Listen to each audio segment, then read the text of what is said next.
Welcome back. November is the first round of NCAA signing, which is when athletes sign the NLI. Most competitive athletes sign in November. And it really got me thinking about the recruiting cycle and how we manage it in athletics and what I could possibly share with you about the athletic version of recruiting that might help you in the recruiting cycle of your high performance team. So, high performance teams are always in constant turnover. If you've got a high level athletic team, you've got people either trading in and out, moving on. Athletic and Olympic cycles are usually only 4 years, which is a long time. But even within that 4 years, you have a cycle of athletes moving in and out. Being at that really elite level of athletics is challenging and it's not for everyone. And so there is a lot of turnover. So, how do we plan for that? How do coaches take a view that incorporates this literally constant turnover?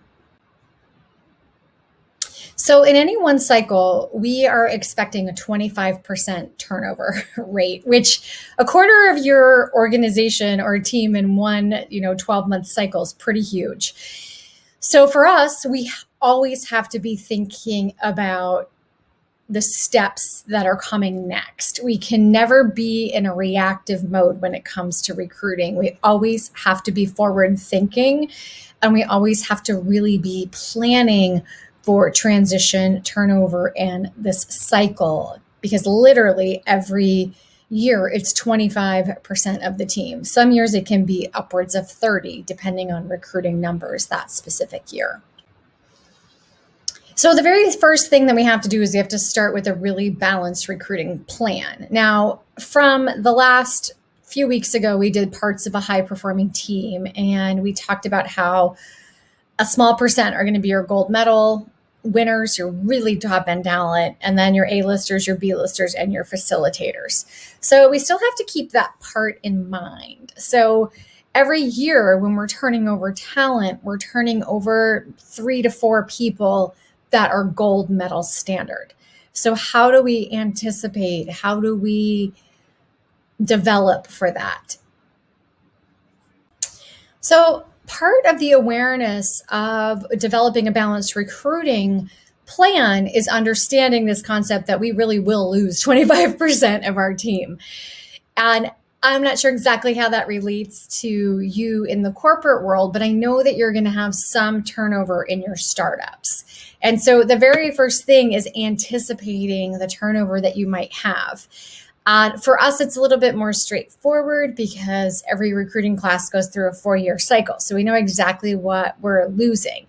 But for you, knowing your team, knowing their goals, knowing where they are in their own professional development is going to help you anticipate potential holes in your own recruiting cycle.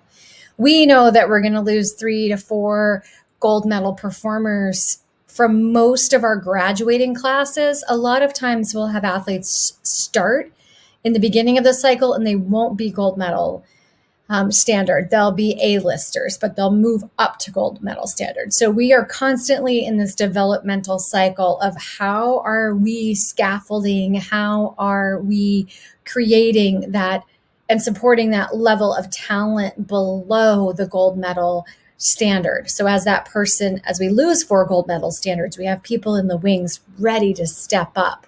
So a lot of that is really knowing your team, knowing the strengths and the weaknesses of your team, and where we need to strategically coach each individual to help them rise.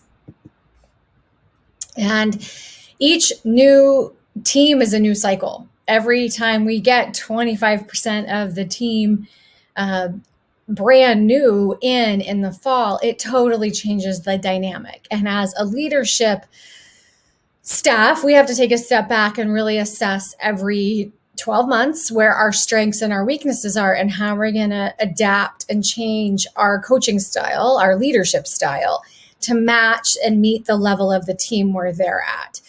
we know that we have these really high performance standards, but in order for us to get to these high performance standards, we have to meet the team where the average of the team is, figure out where that is, and then figure out how to move them forward.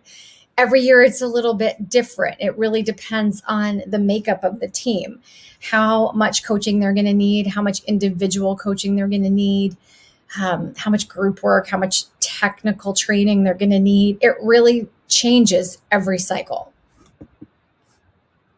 And so when we're looking down the recruiting pipeline, we're really looking out almost 2 years.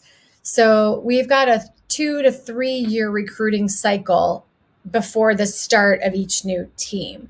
And so as we're going through the cycle, we are looking at where our current juniors are, our current third year athletes are, because those are the people that we're going to be replacing. And we're trying to decide what our needs are going to be as that class walks out the door.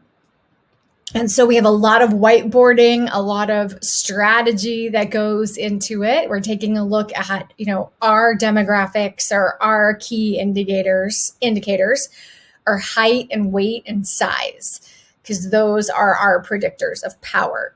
You might have very different predictors, but you need to know what those predictors are, and you need to be able to recruit for those predictors.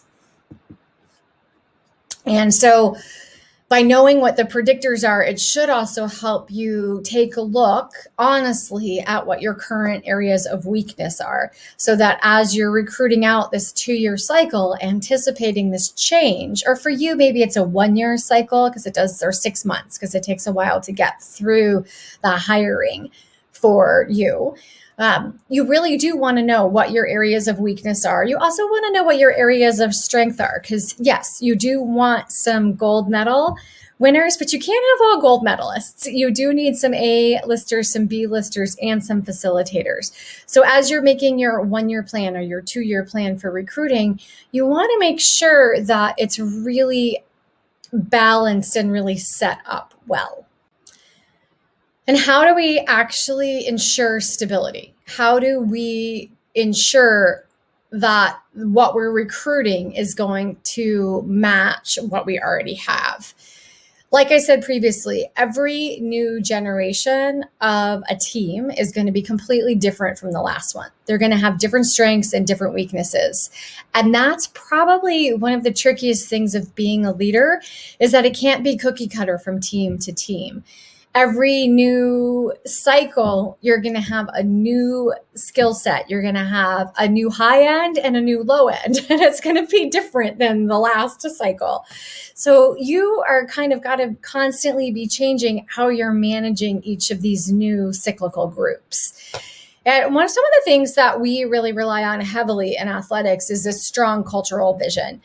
We talk about it on a daily basis. We talk about it from the beginning of the recruiting cycle. And part of the reason that we do that is because it helps the new group be absorbed by the old group. The talent actually is going to choose culture. They're going to choose a culture that fits their personality the best.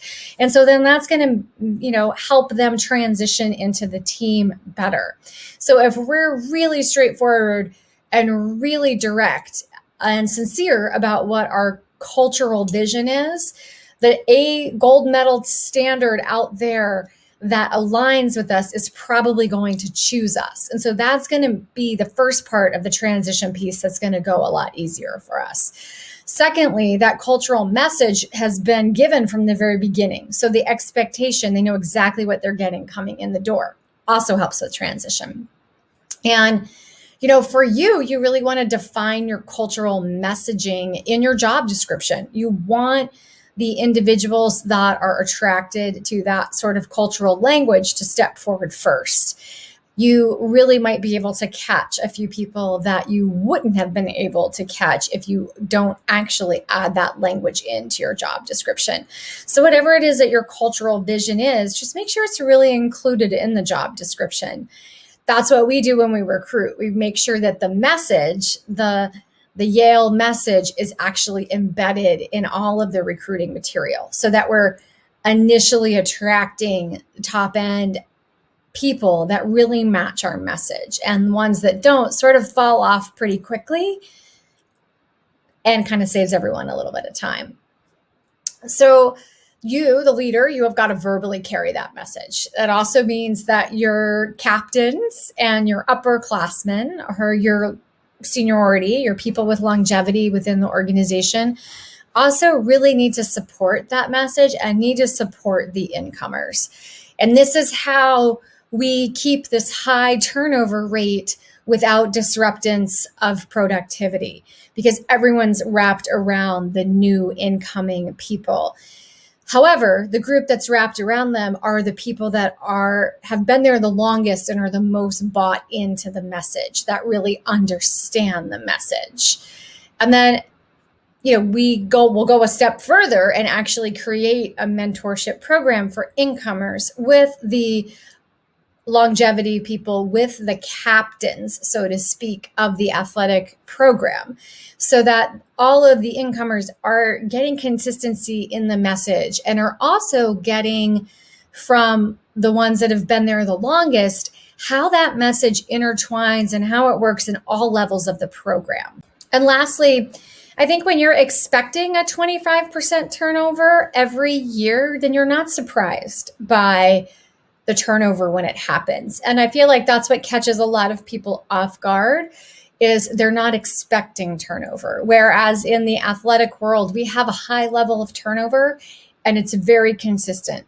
So it allows for us to plan for it and to understand how much the current culture adds to the absorption of new people, as well as increases their buy-in and their initial acceleration and adjustment to this new establishment that they're joining. Thanks so much for joining.